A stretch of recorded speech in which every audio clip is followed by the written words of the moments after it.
Игнатьеваның «Ике әни һәм бер математика» дигән әсәрен укып китәсем килә. Хыянәт.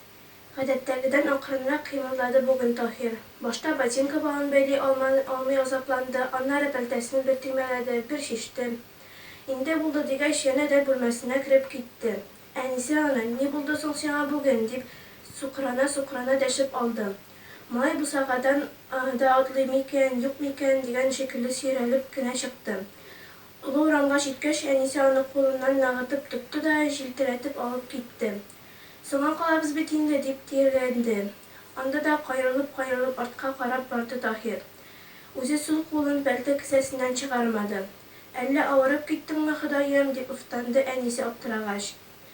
Әниләр үзара хәл-әхвәл сорашкан арада уенчык машина Таһир кесәсеннән Алиянекенә күчте. Икесе дә бик зур серләре барсыман тыелып кына елмаштылар. Кызыл тәгәрмәчле сары машина көне буе Алия кулыннан төшмәде. Ә Таһир дустына тагын ниләр алып килгәчтән барлап уйланып йөрде. Кичкә таба малай үзенең бүләген Руслан кулына да күреп шапты. Барып ябышып та алмакчы иде, Руслан бөтен бакчага ишетелерлек итеп шәрелдәп җибәрде. «Кит моннан, Алия үзе бирде аны.